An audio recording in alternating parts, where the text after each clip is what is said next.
नमस्कार, किस्सा यूपी का देख रहे हैं और मैं हूं आपके साथ दिव्या सिंह। उत्तर प्रदेश का संभल लगातार चर्चाओं में बना हुआ है। कभी मस्जिद का सर्वे तो कभी हिंसा, कभी उपद्रवियों पर तगड़े एक्शन तो अब बावड़ी, तीर्थों और कूपों की खुदाई को लेकर हर दिन खबरें सामने आ रही हैं। इस बीच संभल में हुई हिंसा के मामले में एक और गिरफ्तारी हुई है। हिंसा के दौरान मकान की छत से पत्थरबाजी करने वाली महिला को पुलिस ने गिरफ्तार कर लिया है। महिला हिंसा के बाद से जगह बदल बदल कर छिपने की कोशिश कर रही थी। मामले में संभल के एसपी ने कहा है कि हिंसा के आरोपी कहीं भी छिपे हो, पुलिस उन्हें ढूंढ निकालेगी। दूसरी तरफ संभल के चंदौसी में योगी एक्शन का डर साफ तौर पे देखने को मिल रहा है। यहाँ एक पुरानी सुनहरी मस्जिद का अतिक्रमण खुद ही मुस्लिम समुदाय के लोग हटाने में लगे हुए हैं, क्योंकि इनको डर सता रहा है कि ना जाने कब बाबा का बुलडोजर पहुंच जाए और गरजने लगे।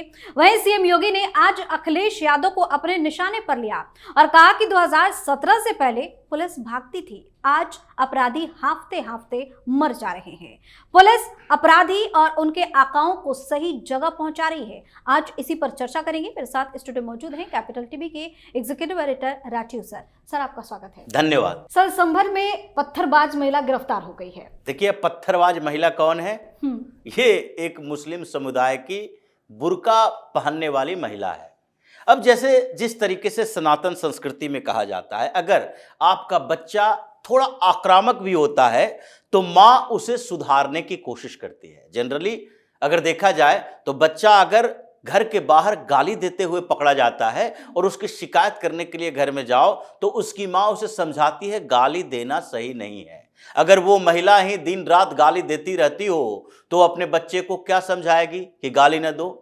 ये कम्युनिटी का असर है कि इन लोगों को देखिए, जो महिला अपने छत पर से पत्थर फेंक रही है पुलिस के ऊपर, उसके बच्चों से किस तरह की उम्मीद की जा सकती है। जैसे अतीक अहमद खान की बात थी। अतीक अहमद ये बड़ा गैंगस्टर जो आज नहीं रहा, तो अतीक अहमद बड़ा गैंगस्टर था, लेकिन ये जरूरी नहीं होता कि उसके बच्चे भी गैंगस्टर हो जाते। लेकिन अतीक अहमद की बीवी ये शाइस्ता परवीन, ये कहाँ है? अभी तक पता आता नहीं है, क्योंकि वो भी गैंगस्टर थी तो उसका एक भी बच्चा ऐसा नहीं हुआ कि वो गैंगस्टर नहीं बना। 4 के 4 गैंगस्टर हो गए और उसमें इस माफियाओं में से 2 अल्लाह को प्यारे हो गए। अभी जो बचता है वो भी जेल के अंदर है। तो जो स्थितियां इनके पारिवारिक, इसके सांस्कृतिक पृष्ठभूमि में है, जो संस्कार इन लोगों को मिला है, जो अरब से लाकर ये चादर बनाकर ओढ़ लिया है, वही संस्कार का नतीजा है कि आज योगी जी को एक महिला को गिरफ्तार करना पड़ रहा है। किस बात के लिए? कि वो छत पर से पत्थर फेंक रही थी। आखिरकार महिला को समझाना चाहिए था अपने छत पर के उन पत्थरबाजों को कि देखो, पुलिस के ऊपर पत्थर मत फेंको, भीड़ के ऊपर पत्थर मत फेंको, क्योंकि उसमें कई ऐसे हैं जो बेगुनाह हैं, जो तुम्हारे खिलाफ नहीं है, लेकिन वो क्या है, उसी के साथ चल रही है।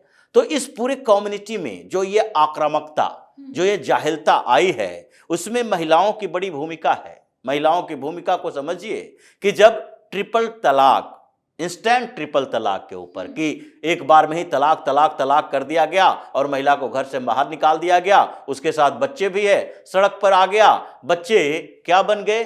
बच्चे बन गए उस महिला के भरण पोषण के अधिकार से वंचित रखा गया, इसलिए वो कूड़ा कबाड़ा करने वाले बन गए और उसके बाद पॉकेट मार बन गए, उसके बाद चोर डकैत माफियागिरी करने लगे।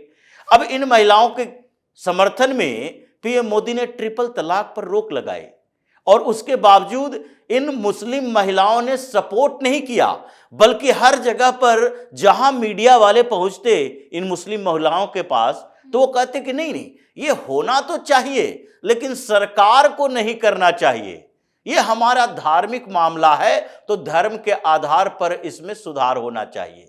ये विवाह संस्कार, ये कौन से धर्म का मामला आ गया? ये मानवीयता का मामला है। और अगर तुम्हारे धर्म में ही सुधार की गुंजाइश होती तो ये 1600 सालों से ये सुधार होता नहीं। ये जाहिलता इनके अंदर जो थी, उसी का परिणाम, ये दुष्परिणाम कह सकते हैं। दुष्परिणाम आखिरकार आगे है कि ज्यादातर ये टेररिस्ट बन जाते हैं। किस आधार पर? घर में परवरिश नहीं हुई। अब ये खुद ही जब उस तरह के कारनामे देखेगी, खुश रहेगी, जब घर की महिलाएं खुद ही सोचेगी पाकिस्तान में मुसलमान ज्यादा है तो पाकिस्तान हमारे लिए ज्यादा बेहतर देश हो सकता है, हिंदुस्तान में गलतियां हो रही है। अगर महिलाएं घर में बच्चे को संभालना शुरू करें कि देखो ये छोटी मोटी जो घटनाएं घट रही है, ये घटनाएं उतना खराब नहीं है जितना कि तुम्हारे मुस्लिम मुल्कों में है कि सीरिया में मुसलमान को कत्लेआम कर रहे हैं, AK-47 लेकर सड़कों पर चल रहा है, कहां से कहां बम गिर जाएगा पता नहीं होता है। ये इराक में, ईरान में, ये सऊदी अरब में, ये हर जगह तुम देखो कितनी जाहिलता है। ये बगल के पाकिस्तान में, ये हर जगह पर तुम सुरक्षित नहीं हो। तुम वहीं सुरक्षित हो जहां पर या तो क्रिश्चियन डोमिनेटेड कंट्री है या फिर वो हिंदू डोमिनेटेड कंट्री है। तुम इस्लामिक स्टेट में, इस्लामिक शासन वाले किसी देश में सुरक्षित नहीं रह सकते, और जहां सुरक्षित है वहां पर हिंदुस्तान जैसे देशों में यह आतंकी बन गया है, यह जिहादी बन गया है। जहां सुरक्षित है इसकी मानसिकता बदल गई। नहीं, जो हमें सुरक्षित रख रहा है तुम उसी के खिलाफ कॉन्स्पिरेसी कर रहे हो। तो संभल में यही चीजें देखी गई। अब ये बुर्का गैंग के ऊपर एक्शन शुरू हुआ है। जैसे अतीक अहमद खान के बाद ये शाहिस्ता परवीन को हर जगह अलग अलग मुस्लिम क्लस्टर में वो छुपती रही, आज तक छिप रही है। तो इनमें मुसलमान जो टास्क फोर्स को जानकारी मिली थी कि मुस्लिम महिलाएं कैसे प्रोटेक्शन करती है, ये 10, 20, 25 की संख्या में बुर्का पहनकर चलेगी, उसके बीच में शाइस्ता परवीन रहेगा, और वो रहेगी तो फिर कोई भी स्पेशल टास्क फोर्स के लोगों को हर महिला के बुर्का उठा के नहीं देख सकती, इसलिए वो छिप छिप के भाग जाती है। 10-20 महिलाओं के बीच हम कैसे पहचान पाएंगे जब वो बुर्का डाले रहेगी। तो ये वोट देने जाती हैं और वहां पर कॉन्स्पिरेशन शुरू हो जाता है इनकी। ये वोट देने जाएंगे, बुर्का नहीं हटाएंगे, हम अपनी पहचान नहीं दिखाएंगे, हम बिना चेहरा देखे हुए हमको वोट देने का अधिकार दे दो। ये पिछले चुनावों में भी हुआ, उपचुनाव में भी, या लोकसभा चुनाव के दौरान भी मुजफ्फरनगर में ज्यादा हंगामा इसलिए हुआ कि ये बुर्का में जाकर महिलाएं वोट देती थी। तो ये जो कहा जाता है, अगर समस्याएं हैं, जो पीढ़ियों दर पीढ़ियों समस्याएं आ रही है, उसके पीछे मुस्लिम महिलाएं भी बड़ी भूमिका में है। बुलडोजर एक्शन का भी डर बड़ा ही देखा जा रहा है इन मुस्लिम समुदाय में। अब देखिए कि खुद से ही ये लोग अतिक्रमण हटाने में जुट गए हैं। ये डर रहे हैं इसलिए क्योंकि अतिक्रमण नहीं हटाओगे तो पूरी मस्जिद हट जाएगी। अब समस्या इन लोगों के साथ दिखने लगी कि हम सुप्रीम कोर्ट जाते हैं, हाई कोर्ट जाते हैं, स्टे लेकर आते हैं। किस बात के लिए? इस बात के लिए स्टे लेकर आते हैं कि कम से कम हमारी मस्जिद पर बुलडोजर न चले, अवैध भी हो तो।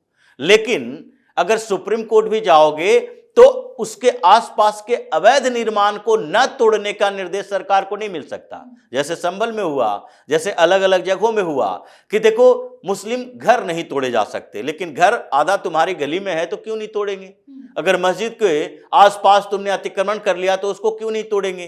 तो ऐसे तोड़ फोड़ होगी तो परेशानियां तुम्हारी बढ़ेगी। तो इसलिए इन लोगों ने पहली बार ऐसा लग रहा है उत्तर प्रदेश में इतने पीछे चले गए हैं, इतने बैकफुट पर आ गए हैं कि इन लोगों को लग रहा है कि किसी तरीके से अपने चीजों को बचा के रखो, अपने घर को, अपनी मस्जिद को, अपने मदरसे को, और बचाने के लिए अगर खुद से हाथ में हथौड़ा लेकर तोड़ना पड़े तो उसमें भी करो। लेकिन ये बीच बीच में जिस तरीके से उछल कूद मचाते हैं, जैसे ये मौलाना शहाबुद्दीन रजवी बरेलवी, इसने क्या कह दिया कि देखो भाई जहां महाकुंभ की तैयारी चल रही है वो पूरी जमीन है जो वक्फ बोर्ड की है। ये लोग अपनी दुकान चलाने के लिए हिंदुस्तान के मुसलमानों पर खतरा मंडरवा रहे हैं। जिस तरीके से ये लोग सीधे हिंदुओं से टकराने की कोशिश करता है, और वक्फ के नाम पर ये वक्फ बोर्ड की संपत्ति कहां है ये बोल बोलकर वक्फ बोर्ड को खत्म करवा दिया। लगभग ये संशोधन विधेयक आया है, उसके बाद इनका वक्फ राग खत्म हो जाएगा, क्योंकि हजारों ऐसी प्रॉपर्टी है जो स्टेट गवर्नमेंट वर्सेस वक्फ बोर्ड है, जो सेंट्रल गवर्नमेंट वर्सेस वक्फ बोर्ड है, और उन सब पर अधिकार होगा, कब्जा होगा इन सारे वक्फ बोर्ड की संपत्तियों पर। लेकिन ये आदत से लाचार हैं, तो उस लाचार आदत वाले लोग, जब तक इन लोगों के अंदर से ही इसके खिलाफ हंगामा शुरू नहीं होगा और जब तक इसका इलाज नहीं होगा सही तरीके से, तब तक अभी इसके मनोबल को टूटने में समय लगेगा। इसलिए अभी थोड़ा मनोबल जहां टूटा वहां हथौड़ा लेकर तोड़ने के लिए खुद चल दिया, और ज्यादा मनोबल टूटेगा तो ये फिर मस्जिद में जाने से डरना शुरू कर देगा। जी, बहुत बहुत धन्यवाद सर तमाम जानकारी। धन्यवाद। तो संभल में सीएम योगी की पुलिस का ताबड़तोड़ एक्शन जारी है। एक एक कर उपद्रवियों को दबोच रही है, जिससे इनके बीच भगदड़ मची हुई है। वहीं मुस्लिम समुदाय में बुलडोजर का ऐसा खौफ है कि ये लोग अतिक्रमण खुद से ही हटाने लगे हैं। योगी एक्शन से कट्टरपंथियों में बौखलाहट तो है, लेकिन डर के मारे घर में ही दुबके हुए हैं। किस्सा यूपी का में आज के लिए इतना ही। अगर आपने अभी तक हमारे चैनल को सब्सक्राइब नहीं किया है तो सब्सक्राइब कर लीजिए, हमारे वीडियो को लाइक कीजिए, शेयर कीजिए, हमारे वीडियो पर कमेंट करके जरूर बताएं कि आपको हमारी खबर कैसी लगी। धन्यवाद।